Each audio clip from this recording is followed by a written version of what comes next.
The smell of bleach and fried onions.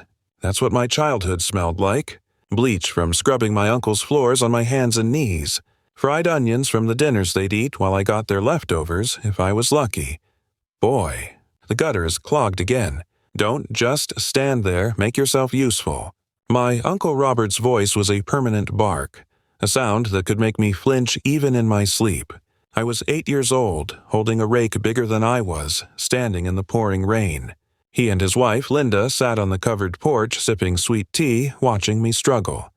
This was my life. This was the man who'd been appointed my guardian after the car accident that took my mom and dad. The man who moved into my parents' house, sold my parents' things, and told anyone who would listen what a saint he was for taking in his poor, orphaned nephew. He wasn't a saint. He was a thief.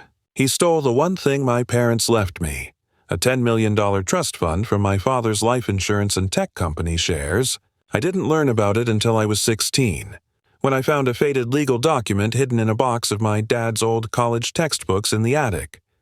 Upon the event of our passing, the entirety of our estate, held in trust, shall be transferred to our son, Jaden Michael Reed, upon his 21st birthday, $10 million.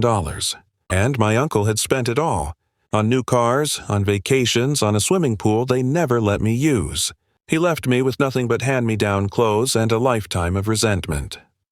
Hi, I'm Jaden, and this is the story of how I rose from being my uncle's servant to becoming the youngest self-made billionaire in the country, and the day he showed up on my doorstep expecting a handout, only to get exactly what he deserved. After I found that document, something in me broke. Or maybe it hardened. The obedient, scared boy who did whatever he was told was gone. I became quiet, focused. I stopped seeing the house as my prison. I saw it as a library. My parents' old study was filled with books on coding, economics, and physics. While my uncle watched football and my aunt gossiped on the phone, I taught myself to code on a battered 10-year-old laptop I found in the trash.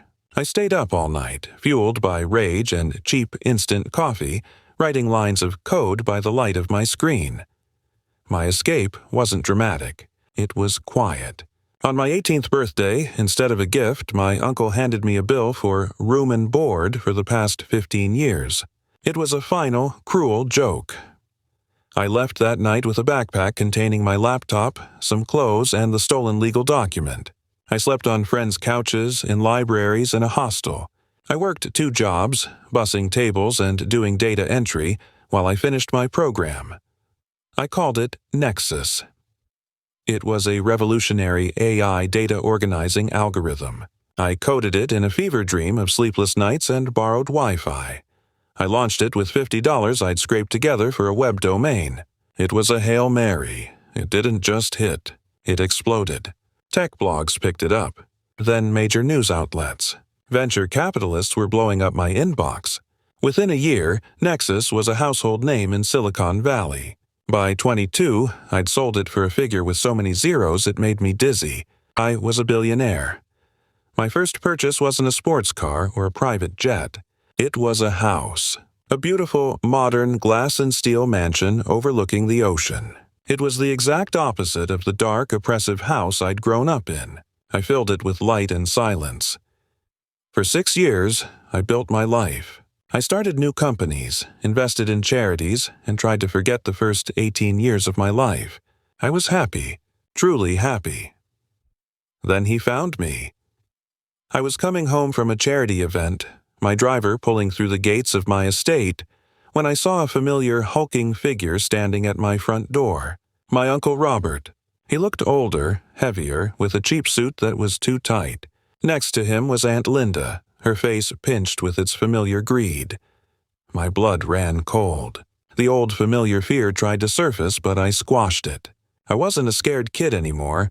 I got out of the car. "Can I help you?" I asked, my voice even.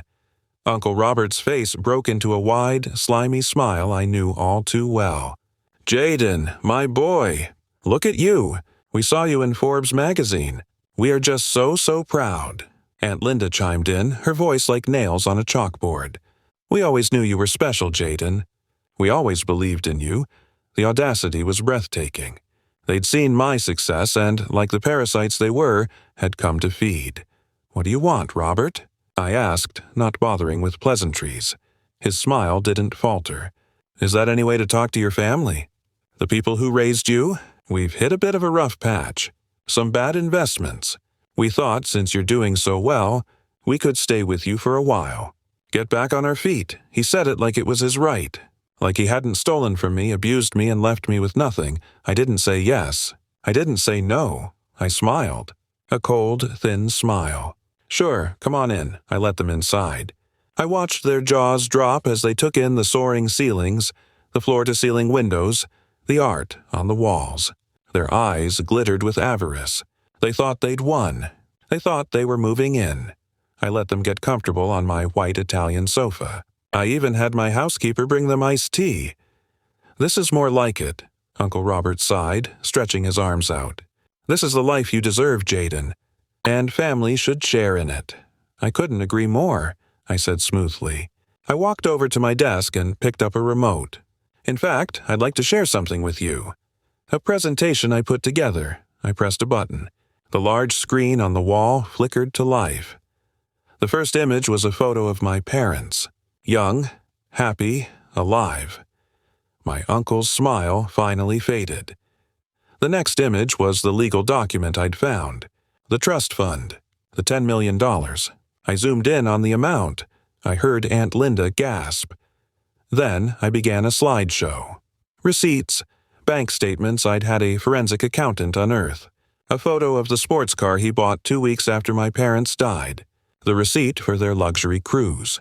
The mortgage payment for the vacation home in Florida, a home I'd never been allowed to step foot in. I narrated it all in a cold, clear voice.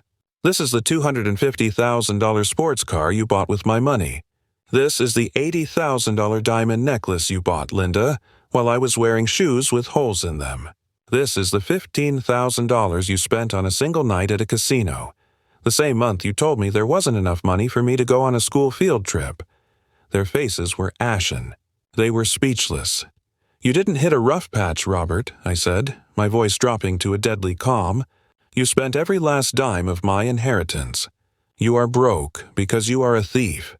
I saved the best for last. The final slide was a screenshot from a home security camera I'd installed in my old house after I left. It showed Uncle Robert laughing, telling a buddy on the phone, "Yeah, the kid's parents left him a fortune. Lucky for me, he's too stupid to know it exists. It's my retirement plan." The audio played through the speakers, his voice echoing through my pristine, quiet home. The facade crumbled completely. That's out of context," he sputtered, jumping to his feet. "You ungrateful little brat. After everything we did for you, we clothed you, fed you. You fed me your scraps." I roared, finally unleashing the anger I'd bottled up for a lifetime. "You clothed me in rags while you lived in my house and spent my money. You were my guardian and you were a monster." I walked to the front door and flung it open. "Get out, Jaden, please." Aunt Linda begged, real tears now streaming down her face. "We're family. We're sorry. We made mistakes." "You didn't make mistakes," I said, my voice ice cold again. "You made choices. And now you live with the consequences." Uncle Robert's begging turned to threats. "You'll regret this. I'll go to the media. I'll tell them what a heartless monster you are." I laughed, a short, harsh sound. "Go ahead. I'll send this entire presentation to every media outlet in the country. Let's see who they believe. The youngest billionaire in America, or the broke, thieving uncle who stole from an orphan." The fight drained out of him. He looked old, broken, and pathetic. He finally understood he had no power over me. Not anymore. They shuffled out of my house, past the waiting car that would take them to a budget motel, their tails between their legs. I stood in the doorway, watching them go. I felt no joy, no triumph, just a quiet, solid closure. The chapter was finally, definitively closed, so I have to ask. If the person who was supposed to protect you instead robbed you of your childhood and your future, would you forgive them when they came crawling back? Or would you show them the door and finally free yourself from their shadow? Show them the door and finally free yourself from their shadow.